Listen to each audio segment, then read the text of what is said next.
दोस्तों, स्वागत है आपका मेरे YouTube channel histopath lab studies में। आज जो टॉपिक हम डिस्कस करेंगे वो है एंटीकोगुलेंट।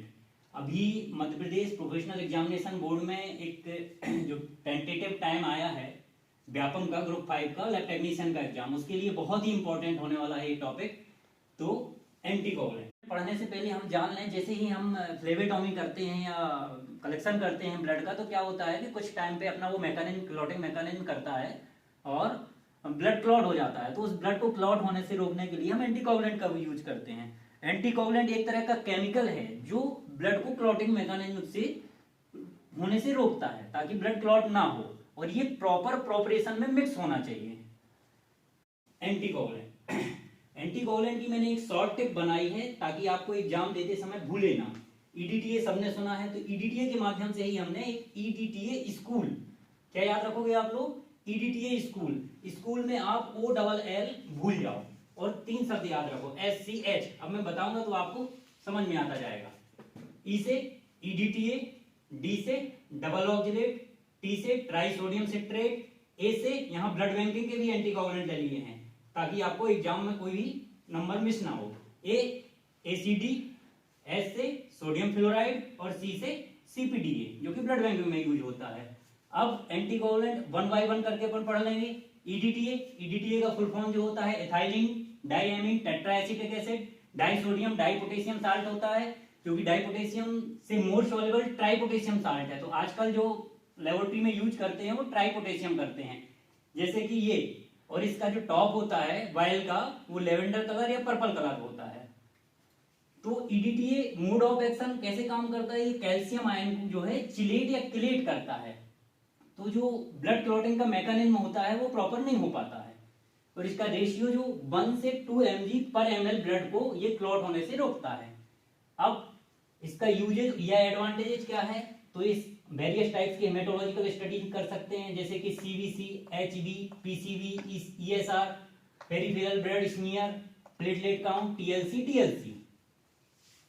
ठीक है। और ये एडवांटेजेस इसके ये हैं कि ये गुड मॉर्फोलॉजी को मेंटेन करके रखता है, सबसे अच्छी बात है। डिसएडवांटेजेस क्या है इसके?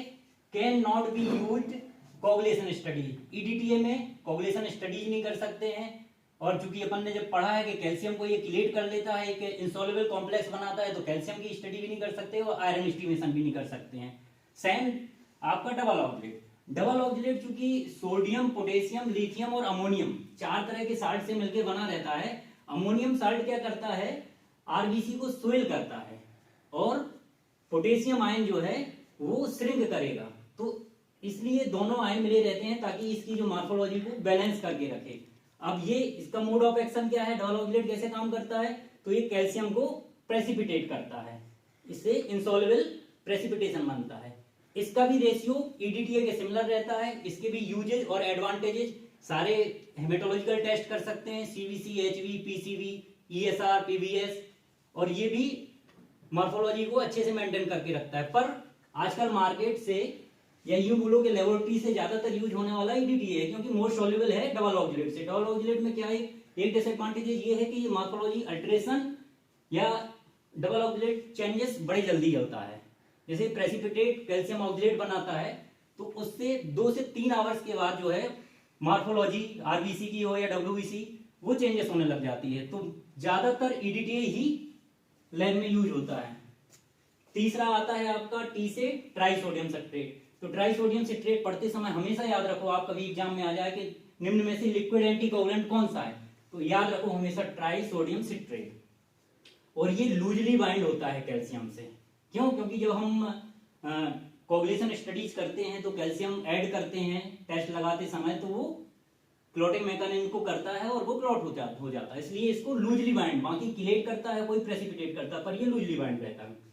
इसका रेशियो क्या है? 1:9 रेशियो है कोगुलेशन स्टडीज के लिए। और कितने % यूज होता है? ये बहुत ही इंपॉर्टेंट क्वेश्चन आता है एग्जाम में, व्यापम में भी आता है, NHM में भी आता है।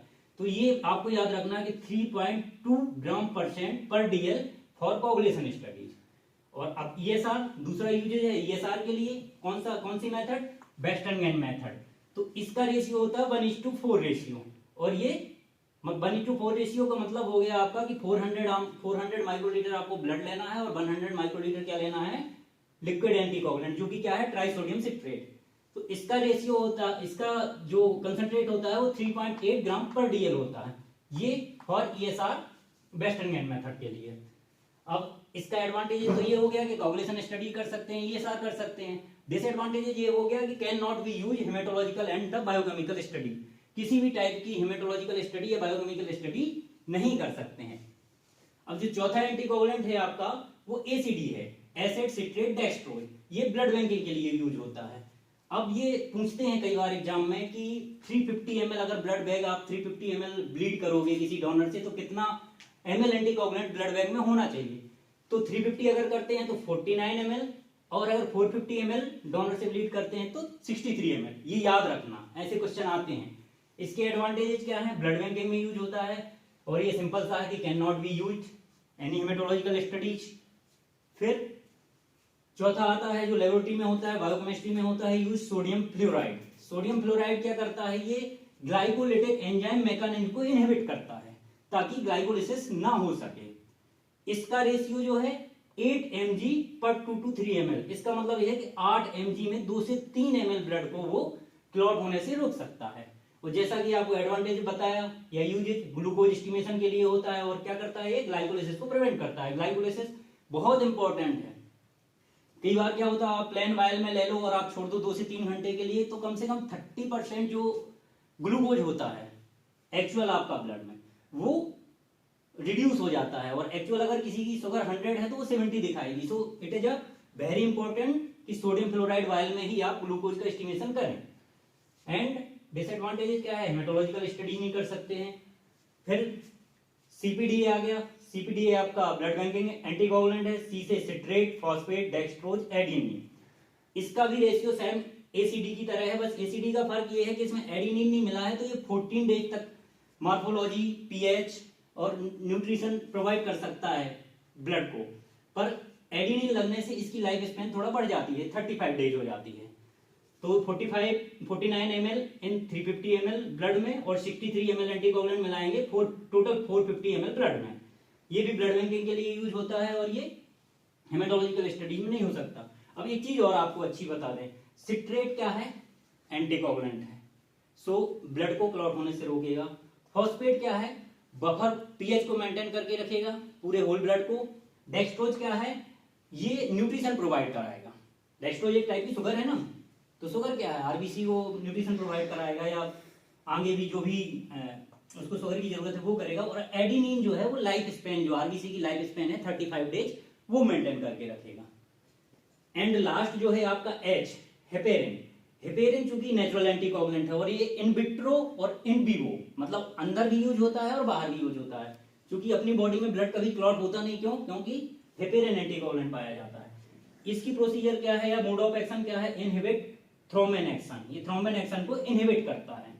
और इसका जो रेशियो है 0.1 से 0.2 mg पर ml, 1 ml ब्लड को 0.1 से 0.2 mg रोकता है ये।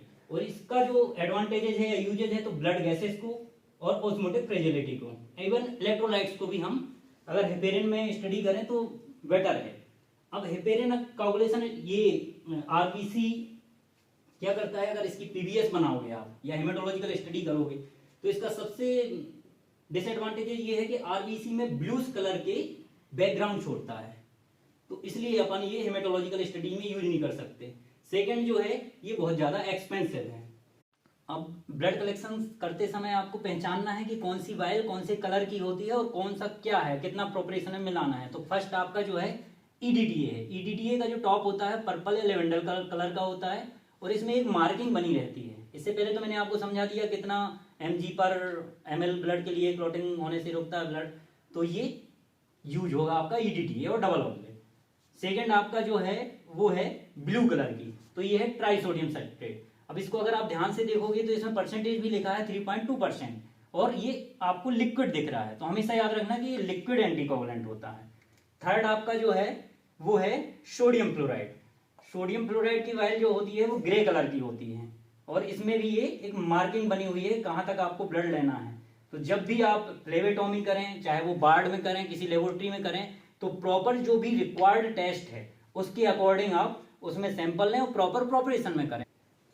थैंक यू दोस्तों, मेरा चैनल सब्सक्राइब जरूर करें। व्यापम के एग्जाम के लिए बहुत ही उपयोगी है, आप प्लीज प्लीज देखें और आगे भी इस टाइप के ट्रिकी वीडियो में बनाता रहूंगा। Thank you.